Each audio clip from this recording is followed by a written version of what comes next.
Karena pertama kali saya punya pengalaman dengan Teteh Kun Kun itu pada tahun 2011. Jadi di tahun 2011 itu saya pernah diajak ke salah satu villa yang ada di Bandung Utara. Kalau nggak salah di Cimbuluit. Waktu itu ada salah satu komunitas di salah satu forum yang mengajak kami itu untuk mengunjungi salah satu villa yang terbengkalai di Bandung Utara. Ya saya effort lah ya, jauh-jauh gitu kan, datang ke sana berkumpul dengan mereka gitu, anak-anak muda semua. Itu terjadi sebelum banyak konten kreator horor, karena itu 2011 ya, jadi media seperti sekarang live atau misalkan media-media yang lain gitu kan, itu belum serame sekarang. Jadi kita cuma datang, kita foto-foto, kita melihat apa sih yang ada di dalam,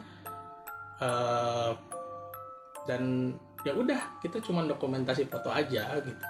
Nah pada waktu itu ada total berapa orang ya? Ada ya sekitar 20 orangan gitu. Karena itu pertama kali kita melakukan hal seperti itu. Jadi bentuknya itu masih komunitas lah ya, bukan kayak sekarang penelusuran ke tempat-tempat serem, enggak gitu. Kita cuman penasaran aja gitu. Ini rumah, katanya satu rumah itu isinya Teteh Kun Kun semua. Dan lokasinya itu sangat strategis untuk dijadikan markas mereka gitu. Karena penasaran ya udahlah, kita berkumpul, kita saling mengobrol satu sama lain. Ada juga orang yang tahu lokasinya gitu kan. Setelah berkumpul, yuk bareng kita berangkat gitu. Jadi dari Bandung Utara tuh kita ke Cimbuluit. Nah di Cimbuluit itu kita masuk ke salah satu jalan ya, mungkin nggak jauh lah dari universitas yang ada di sana ya. Kita masuk ke salah satu jalan, dan kan rumah-rumah di Cimbuluit itu besar-besar ya. Nah kita tuh masuk ke dalam, terus masuk ke dalam, lalu masuk lagi ke sebuah turunan kecil yang apa ya, yang ternyata di dalamnya itu nggak ada apapun gitu, cuman ada sebuah tebing, lalu ada sungai, dan di depan sungai itu ada rumah, ada villa yang kondisinya terbengkalai. Nah villa tersebut tuh aneh menurutku, karena seharusnya si dinding villa itu kan dikasih kaca ya. Kalau misalkan memang terbengkalai, kalau misalkan pecah juga ya udah biarin aja. Namun enggak, ini si villa itu, si jendela-jendelanya itu gitu kan, itu ditutupi oleh bilik gitu. Nah katanya, kata orang sana gitu, kenapa si villa ini ditutupi bilik gitu, karena si wanita-wanita ini, si teteh-teteh ini gitu, itu suka nongol di sana gitu. Karena jalan si villa ini paling ujung, dan tidak ada lagi jalan kecuali ada jalan tembusan yang nantinya itu tembus ke Dago gitu. Jadi ada jalan setapak lah, jadi kayak turunan gitu. Jadi kalau misalkan ini rumah nih, ini ada turunan turun kan, kalau Cimbuluit Dago atas tuh kayak gitu ya, jadi lembah ya. Ini rumah turun, nah nanti naik lagi gitu. Tapi itu juga bisa pakai motor atau jalan kaki. Nah ketika malam itu sering terjadi di sana, sering ada penampakan tuh di sana gitu kan. Makanya itu, nah ketika kita coba cari tahu, kita gali gitu kan, ternyata memang bukan 1-2 orang yang pernah melihat itu. Masyarakat di sekitar itu pernah atau bahkan sering gitu. Sehingga saking seringnya si jendela-jendela yang besar itu ditutupi sama bilik, biar tidak nongol tuh si teteh itu gitu. Si teteh Kun Kun tuh nggak nongol gitu di sana. Penasaran dong kita, ya udahlah kita turun aja lah gitu kan. Nah kita turun tuh, kita parkirin motor di sana gitu kan. Kita coba briefing, kita ngapain aja nih di sana, karena jujur Gak ada konsep pada waktu itu. Kita bingung mau ngapain di sana. Kita mau ngundang mereka lah, kita mau ibaratnya kayak mediumisasi lah atau apalah, kita nggak tahu gitu. Jadi kita ngumpul, kita coba berdiskusi. Kita mau masuk, setelah masuk kita mau apa, kita mau explore mau apa. Dan ternyata salah satu dari kita itu adalah orang yang bisa, dalam artian ya orang supranatural lah dalam tanda kutip gitu. Dia tuh datang ketika parkir, kita lagi ngumpul, dia tak kusuk datang terus bilang gitu kan, wah katanya ya di bawah itu mereka udah standby gitu. Hah, maksudnya gimana standby? Iya gitu, nih banyak di antara kita itu yang bawa sesuatu cina, jadi kita kesana tuh kayak mau perang gitu. Wah kaget nih, kita ngobrol belum masuk, waduh sih katanya, itu hilangin dulu yang ada di badan kalian. Hilangin dulu gitu, itu di bawah tuh udah standby cina, kita lengah aja. Wah cerita bahaya ini mah gitu kan. Ya udahlah, kita beneran diskusi gitu. Kita di sana ragu nih, dalam artian ya jujur saya juga peserta gitu ya, yang nggak tahu apa-apa lah gitu, yang pertama kali terjun ke sesuatu yang menyeramkan gitu di tahun itu gitu. Dan ya udahlah, saling backup aja, kita lanjut. Oke, lanjut katanya. Kita maksain lanjut. Nah setelah lanjut tuh kita mulai turun gitu. Itu benar-benar gelap, gak ada yang namanya rumah satupun. Udah jalannya gitu kan, butut di bawahnya. Ibaratnya itu pila cuman sendiri itu di bawah, di depannya ada sungai, wah lengkap itu. Dan udah pas nyampe sana tuh memang kondisinya sudah tidak terawat gitu. Rumput ilalang di mana-mana gitu. Udah tidak ada jalan masuk gitu kan. Sampai kita tuh harus melipir ke pinggir ke belakang, dimana di sana tuh ada kamar mandi dan pintu di sana tuh terbuka. Kita masuk tuh satu persatu. Kita kumpul lagi di salah satu ruangan yang ada di sana ya, mungkin itu kayak ruang tamu lah ya. Kita ngumpul lagi, kita berdiskusi mau kemana nih. Kita berpencar aja, karena itu villa tuh luas banget, banyak banget ruangannya, dan ada 2 lantai gitu kan. Ya udahlah, kita berdiskusi. Nah karena mungkin di dalam kelompok itu pasti ada yang ngehe gitu, ada yang aneh, ada yang nantangin gitu. Tiba-tiba kita lagi diskusi, suasana gelap, sebuah villa gelap terbengkalai gitu kan, yang katanya itu adalah sarang teteh kun-kun gitu ya. Tiba-tiba ada yang nyetel lagu Lengser Wangi. Nah itu nyetel lagu Lengser Wangi tuh pas ibadahnya kita lagi ngumpul gitu. Anak-anak deh udah, wah siapa ini yang nyetel lagu Lengser Wangi gitu kan, malam-malam kayak gini gitu kan. Udah kita lagi ngumpul lagi hening gitu kan, lagi diskusi gitu kan, nyetel lagu Lengser Wangi. Wah udah agak bener gitu kan. Tiba-tiba dari atas tuh langsung gitu, kayak ada sesuatu yang kebanting gitu di lantai 2. Dan itu jujur ngagetin kami gitu. Padahal itu 20 orang loh, bukan sendiri gitu, 20 orang. Tiba-tiba di lantai 2 ada yang kayak gitu. Wah udah, anak-anak tuh udah, wah ini nggak akan bener nih. Kalau misalkan memang kita lanjut, kita nggak bisa nge-cover orang-orang yang notabene polos gitu, yang nggak ngerti apapun tentang hal ini gitu. Takutnya nanti ini para teteh kun-kun ini ngikut gitu. Ya sekarang kalau misalkan mereka datang gitu kan, kalau misalkan datang berkeliling explore gitu kan, ya udahlah nyantai. Tapi kalau misalkan ketika nanti pulang gak ada yang backup gitu, nah itu mereka pasti akan ngikut ke rumah dan dihantui gitu kan, sepanjang jalan sama teteh kun-kun bawa oleh-oleh gitu kan. Ya udahlah kalau misalkan kayak gitu. Kita balik lagi aja.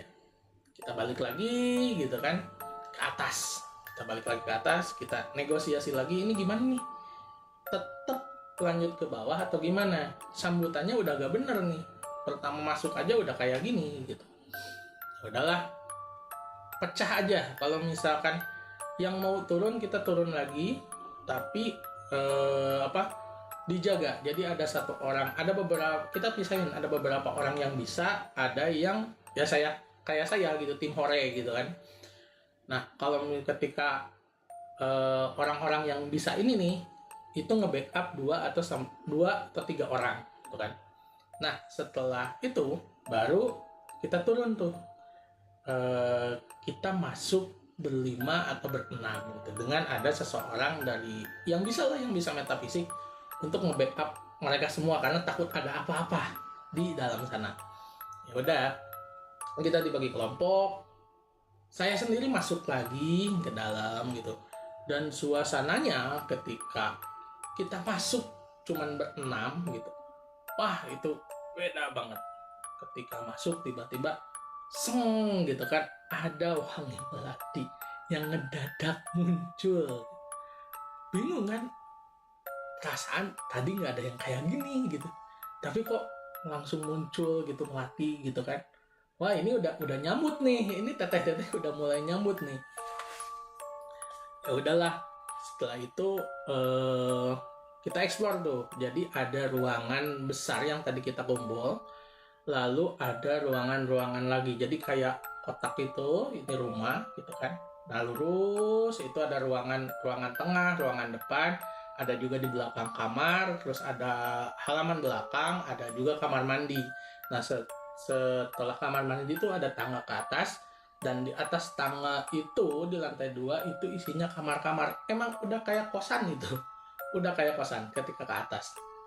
Cuman nah ketika kita jalan, ketika kita nge-explore, itu memang ya mungkin mereka lebih banyak dari kita ya, kita berenam, mereka mungkin ada ratusan gitu ya, teteh kun-kun itu di sana gitu kan.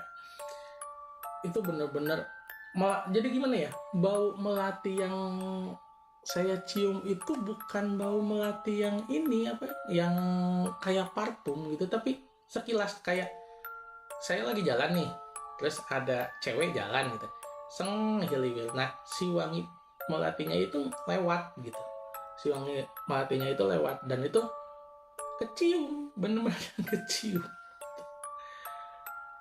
Ya cuman untungnya di dalam kelompok kita itu nggak panik gitu kan, nggak panik di dalam kelompok kita itu, sehingga oke, kita tetap explore, kita naik ke atas, kita cek. Bahkan beberapa dari kita itu sengaja untuk diam di salah satu ruangan gitu. Untuk diam di salah satu ruangan. Ya tujuannya buat apa? Buat merasakan. Edan nggak tuh? Buat ngerasain bener nggak di sini tuh ada teteh gitu. Ada teteh gun-gun. Wah itu udah kacau nih. Jadi emang ada beberapa orang yang ya udahlah saya tempatin di sini, tinggalin aja saya sendirian gitu. Tapi kalau saya tidak dong. Kalau saya gak mungkin pertama kali langsung disuruh uji nyali kayak gitu kan. Kalau saya memilih untuk explore aja. Cuman ada salah satu tempat yang menurut saya itu tempat itu yang paling menakutkan. Jadi ketika turun tangga itu ada WC-nya nggak kepake, WC-nya nggak kepake gitu. Nah jadi si badan saya itu kayak gak mau masuk ke WC itu, tapi si kepala saya itu seperti ingin sekali melirik ke sana. Itu WC gelap, bener-bener gelap gitu kan. Saya udah beberapa kali tahan, jangan lihat, bahaya gitu. Saya udah ngerasain bahwa pasti ada yang aneh itu di sana kan. Nah setelah itu ya udahlah, kita terus explore gitu kan. Nah cuman pas turun saya sendiri lihat ada sesuatu yang melayang. Jadi gimana ya, kan turun dari tangga gitu, jadi ini lantai 2, tangga tuh L gitu kayak gitu. Nah ini WC. Pas saya turun, L kan sedikit lihat tuh dari atas tuh. Nah tiba-tiba ada yang seng gitu masuk. Buset, putih coy gitu. Masuk ke WC dan hilang. Otomatis gitu kan, langsung wah, merinding gitu kan, merinding, takut gitu kan. Terus keringet dingin gitu kan. Aduh, ini beneran nggak ya gitu kan yang saya lihat tuh gitu kan. Dia nggak apa ya, nggak seperti cerita-cerita yang lain yang duduk ketawa gitu kan, terus liatin mulutnya serem gitu atau apa, enggak gitu. Cuman lewat doang, cuman seng gitu aja masuk, seng gitu. Itu juga nggak jelas gitu, itu juga nggak jelas wujudnya tuh nggak jelas gitu. Cuman ini aja, cuman lewat doang aja, tapi itu udah bikin tubuh saya itu udah langsung merinding sebadan badan gitu kan, merinding sebadan badan. Dan itu jujur sih, pertama kali saya merasakan hal seperti itu pertama kali ya, selama maksudnya tuh kita main ya. Kalau misalkan di rumah mah banyak lah kejadian-kejadian aneh gitu. Nanti mungkin di live sesudah ini saya akan ceritakan lagi yang ada di rumah ya, karena ini temanya kun-kun gitu kan.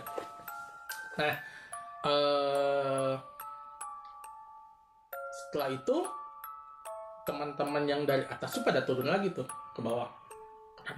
Kenapa sih gitu kan, pada nanyain. Karena jujur sih tubuh tuh kayak ngegeter gitu, geter diem gitu kan. Senter dipegang gitu. Dulu itu bawa kamera, ada kamera apa ya, pokoknya ada kamera gitu, cuman infrared gitu, yang saya sempat beli pada waktu itu gitu. Diem gitu, getar gitu kan. Ada apa, ada teteh gitu, ada teteh kun gitu kan, lewat aja gitu, seng melayang, gak apa, gak ngelirik, gak apa gitu, enggak, cuman lewat doang gitu. Nah setelah itu kita keluar lagi tuh, kita keluar lagi, ya udahlah keluar lagi aja lah ya gitu, keluar lagi aja. Nah setelah keluar tuh baru tuh kita diceritain gitu, nih ada apa nih gitu kan, apa yang kalian rasain di dalam gitu. Nah ini tuh menunggu yang lain ya, yang lain turun lagi, kita ngobrol. Ternyata banyak juga gitu yang merasakan hal yang sama gitu, hal yang sama tentang villa itu gitu. Ada yang katanya ada yang dengar suaranya, ada yang ibaratnya merasakan bahwa di ruangan itu pengap gitu kan, banyak orang. Bahkan ada juga yang kayak saya gitu, lihat sekelibatan teteh kun gitu, sekelibatan seng gitu, melayang gitu kan, melayang. Dan ya macam-macam lah. Dan hal itu membuktikan bahwa di sana tuh memang banyak teteh kun-kunnya gitu, bukan satu, bukan dua gitu, tapi banyak gitu di sana tuh, banyak. Dan itu bikin kita ya sedikit percayalah bahwa mereka itu ada gitu pada waktu itu ya. Nah kita ngobrol-ngobrol tuh di sana gitu kan, kita ngobrol-ngobrol tentang apa yang di villa itu terjadi, apa yang terjadi di villa itu. Lalu ibaratnya kenapa si villa itu banyak teteh kun-kunnya gitu. Katanya menurut teman-teman kita yang pada saat itu satu kelompok, dia bilang bahwa ternyata di di villa itu ada dua kategori teteh kun-kun. Yang pertama adalah teteh kun-kun ini yang sengaja disimpan di sana untuk ngejaga si villa itu. Karena kalau sekarang si villa itu udah dijual, kalau nggak salah villa itu udah dijual, udah beda kepemilikan, dan bentuknya tuh udah nggak seperti dulu ya. Mungkin udah dibersihin lah ya, kalau sekarang udah kepake lagi. Tapi kalau dulu memang si teteh kun-kun itu ada yang disimpan di sana sengaja. Itu tujuannya buat apa? Biar tidak dipakai misalkan oleh kayak gelandangan, atau misalkan ya sama orang-orang yang berbuat maksiat lah gitu di sana gitu kan. ada yang berbuat maksiat atau apapun itu gitu di sana gitu kan. Nah, teteh kun-kun yang disimpan itu adalah teteh kun-kun yang warna merah gitu. Teteh kun-kun yang warna merah yang waktu kita ke sana dia hanya memantau aja di di pelafon yang lantai 2 gitu. Dan di sana saya baru sadar gitu. Si teman saya itu cerita bahwa kalau misalkan kamu ngeh gitu kan, di lantai 2 ini ada kursi yang ya entah gimana si kursi itu ya disimpan aja gitu di lantai 2. Nah, itu tempat si teteh kun-kunnya itu si teteh kun-kunnya itu duduk gitu. Yang di tempat itu. Nah, karena disimpan si masih teteh kun-kun ini yang merah, kun-kun yang lain itu yang ada di sekitar itu merasa terpanggil gitu kan, karena di area Dago itu kan lereng ya, terus di atas sana itu rumah-rumah besar, di Cimbuluitnya rumah-rumah besar, dan ini tuh ada di tengah-tengah gitu, ada di tengah-tengah antara Dago dan Cimbuluit gitu kan. Nah, si kun-kun ini, teteh-teteh ini pada turun ke bawah gitu kan, pada turun ke bawah. Nah, pas turun ke bawah ini ngumpul tuh mereka di sana.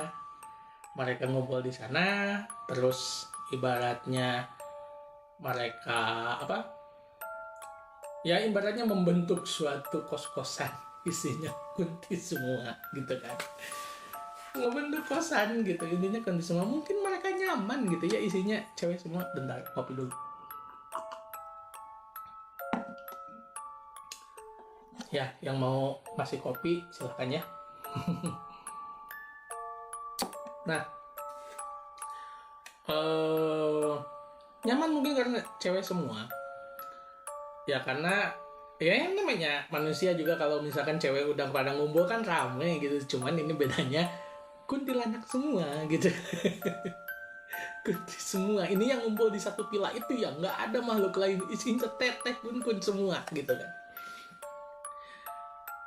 Nah, setelah tahu kayak gitu kan, ya saya sendiri, oh pantes saya melihat waktu ke WC, saya lihat sendiri itu melayang di atas juga, yang lain merasakan hal yang sama. Ternyata itu teteh kun-kunnya beda gitu, bukan bukan saya doang gitu, tapi eh, apa tapi si teteh kun-kun ini banyak gitu. Jadi emang ya maksudnya teh ada Yanti, mungkin ada Eva, ada Dewi lah, beda-beda gitu nama teteh kun-kunnya ya. Nah, di saat kita lagi ngobrol nih, tiba-tiba ada seseorang yang nunjuk ke arah sungai. Ih, itu apa katanya? Lirik lah langsung kita tuh kan, lirik langsung. Jadi ada kayak cahaya gitu di sungai, kedap-kedip gitu, kedap-kedip. Tapi itu bukan pantulan dari cahaya dari rumah-rumah besar yang di atas, enggak. Itu ada di bawah aja gitu, kedap-kedip, kedap-kedip, kedap-kedip, kedap-kedip. Dan cahaya yang kedap-kedip itu hilang ketika teman-teman kita yang masuk sesudah kita gitu, itu keluar. Itu hilang tuh. Udah, setelah beres tuh semua, udah merasain, ya udahlah, udah terlalu ya kayak jam segini lah, udah mau jam 3 gitu, udah mau jam 3, yuk kita pulang aja. Kita udah merasain apa yang ada di dalam, dan kita sepakat bahwa memang di dalam itu banyak teteh kun-kunnya gitu kan.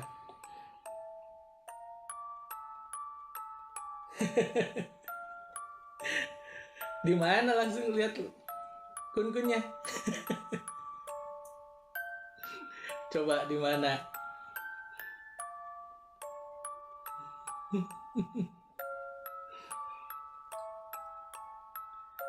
Beli merah ada 5? Enggak sih, saya enggak ngumpulin begituan. Kalau misalkan merah ada 5, enggak ngumpulin gitu. Coba kalau misalkan lihat kun-kunnya, tinggal itu ya, tinggal diceritain aja. Kalau misalkan memang lihat ya si teteh kun-kunnya. Oke, lanjut lagi. Nah, setelah